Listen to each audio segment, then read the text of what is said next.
तो स्टूडेंट्स, तो बेटा हमारा टॉपिक चल रहा था, मतलब हमने नया चैप्टर स्टार्ट किया, that is works and energy. ठीक है, हमने वर्क्स क्या होते हैं, फिर एनर्जीज क्या होती है, उसमें डिस्प्लेसमेंट क्या होता है, फिर फोर्स क्या होता है, फिर वो वर्क परफॉर्म कैसे करेगा, हमने वो वर्क डन देखा था।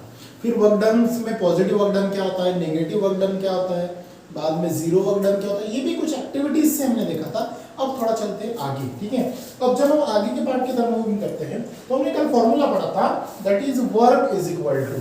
ठीक है, अगर हम आगे का फॉर्मूला देखें, ठीक है बेटा, फॉर्मूला अगर हम देखते हैं तो उसमें हमने देखा था कि work is equal to force.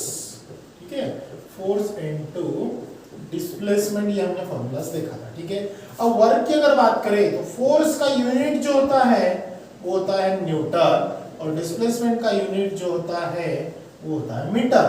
अब न्यूटन को रिप्रेजेंट करता है एन से और मीटर को रिप्रेजेंट करता है एम से। ठीक है, अब ये जो है न्यूटन और मीटर का अगर हम रिलेशन ले, ठीक है, तो न्यूटन और मीटर का अगर रिलेशन अगर लेते हैं तो वो होता है जूल।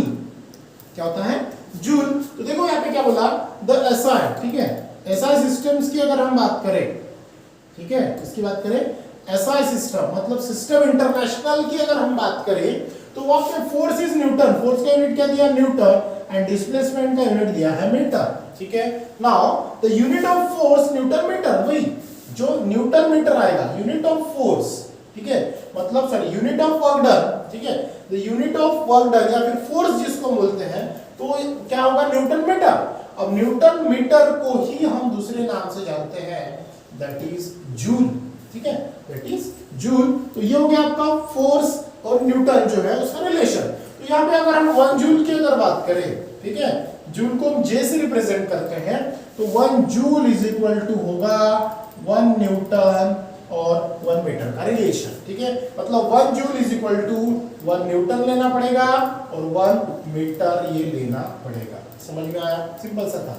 तो ये आपको फॉर्मूला ध्यान में रखना पड़ेगा कि 1 joule is equal to 1 newton into 1 metre. अब तो ये तो हो गया बेटा किसका, सिस्टम यूनिट का, सिस्टम इंटरनेशनल जिसको हम बोलते हैं एसआई यूनिट या फिर एसआई सिस्टम। दूसरी सिस्टम जो आपको यूज करनी होती है सीजीएस सिस्टम होती है। सीजीएस का मतलब क्या होता है, सेंटीमीटर ग्राम सेकंड, जिसके हम लोअर यूनिट कहा जाता है उसे।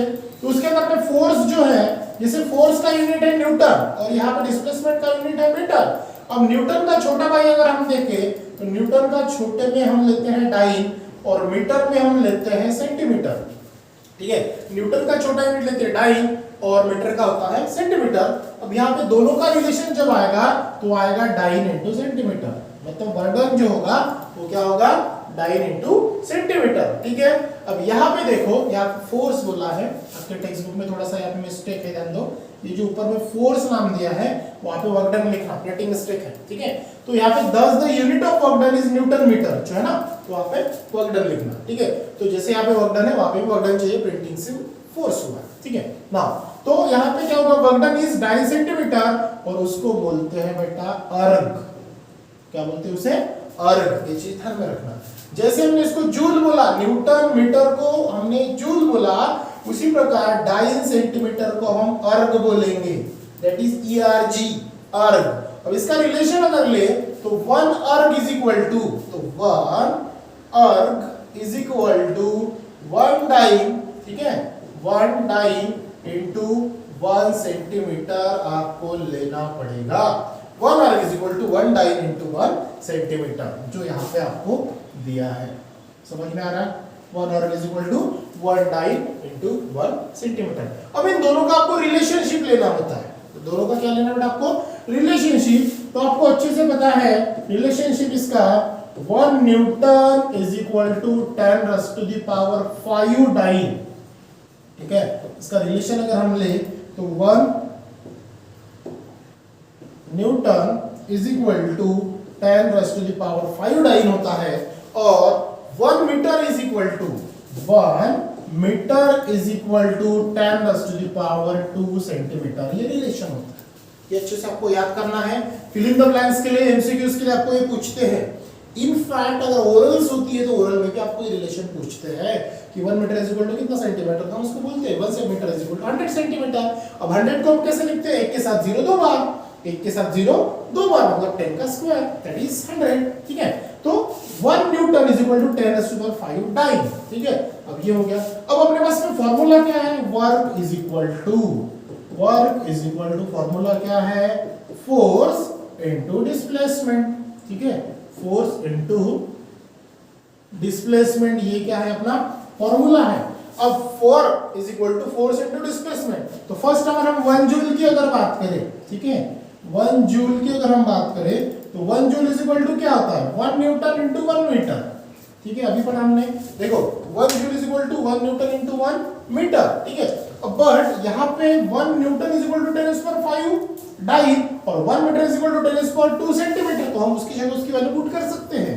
तो 1 joule is equal to 1 joule is equal to क्या होगा, 1 न्यूटन का मतलब क्या होता है, दैट इज 10⁵ डाइन। ठीक है, इनटू और ये 1 मीटर इज इक्वल टू क्या होता है, दैट इज 10⁵2 सेंटीमीटर। ठीक है, ये दोनों का रिलेशनशिप है। अब देखो यहाँ पे बेस सेम है और मल्टीप्लिकेशन में टर्म्स है, तो बेस सेम है तो पावर का होता है एडिशन। ठीक है, तो 1 जूल इज इक्वल टू क्या होगा, is equal to base same है 10 ऊपर में 5 2, तो ये होगा 10⁻7 डाइन सेंटीमीटर। ठीक है, क्या होगा 1 मतलब 10⁻7 dyne centimetre 1 joule is equal to, और 10⁻7 डाइन का मतलब होता है डाइन सेंटीमीटर। और इसके पहले हमने देखा है कि डाइन सेंटीमीटर का मतलब होता है अर्ग। डाइन सेंटीमीटर का मतलब क्या होता है, डाइन इंटू सेंटीमीटर को हम क्या बोलते हैं, अर्ग। तो इसका डाइन सेंटीमीटर की जगह हम क्या पुट कर सकते हैं, अर्ग। मतलब यहां पे हम लिख सकते हैं 1 जूल इज इक्वल टू 10⁻7 अर्ग। ये आपको रिलेशनशिप अच्छे से ध्यान में रखना है, ये आता कैसे। ठीक है, प्रूफ करने बोलते हैं आपको बेटा कि 1 जूल इज इक्वल टू 10⁻7 अर्ग, ये आया कैसे, फिर प्रूफ करो। ठीक है, तो ये था सिंपल सा। इसमें पॉजिटिव नेगेटिव जीरो वर्क आपको पढ़ना है, जो हमने कल ही आइडिया दी थी। अगर डायरेक्शन ऑफ फोर्स और डिस्प्लेसमेंट दोनों सेम डायरेक्शन में है, मैं आइडिया बता रहा हूं आपको। पॉजिटिव वर्क डन का मतलब क्या होगा, जैसे हमने गाड़ी है, गाड़ी को मैं धक्का मार रहा हूं, ठीक है, जैसे मैंने गाड़ी को पीछे से धक्का मारा मतलब फोर्स मेरा सामने की तरफ है और डायरेक्शन भी क्या हो रही है, वो गाड़ी की पुश करने के बाद सामने चल रहा है, मतलब वो क्या हो रहा है, दोनों डायरेक्शन में क्या हो रहा है, वर्क डन कौन से, वर्क भी उसी साइड में हो रहा है, मतलब फोर्स जो साइड में लगा उसी साइड में उसका डायरेक्शन मतलब डिस्प्लेसमेंट हो रहा है। Force and displacement same direction, that is called positive work done. And force अगर ये साइड से है और डिस्प्लेसमेंट ये साइड में हो रहा है क्रॉसिंग में, उसको बोलते हैं निगेटिव वर्क डन। और फोर्स लगाओ और नो डायरेक्शन, कुछ भी चेंज नहीं हो रहा है, फोर्स भी लग रहा है डायरेक्शन कुछ भी चेंज नहीं मतलब जीरो है, उसको बोलते हैं जीरो वर्क डन। समझ में आया, ये तीनों थोड़ा सा पढ़ना ताकि आपको समझ में आए। और कल हमने देखा कि पॉजिटिव जो फोर्स होते हैं उसका थीटा का एंगल 0 डिग्री होता है, निगेटिव जो होते हैं उसका 180, और सॉरी जो पॉजिटिव होता है वो होता है आपका 0, जो निगेटिव होता है वो होता है 180, एंड जो 0 होता है वो होता है 90 डिग्री। ठीक है, थीटा एंगल जो कल हमने देखा था, मे बी यही होगा आपका। ठीक है, देखो यहाँ पे हमने देखा था 0 है तो 0 डिग्री है तो पॉजिटिव होगा, 90 डिग्री है तो 0 होगा, 180 है तो निगेटिव होगा। समझ में आया, तो ये हमारा आज का टॉपिक है। ठीक है बेटा, जिसमें हमने पॉजिटिव नेगेटिव जीरो वर्क देखा।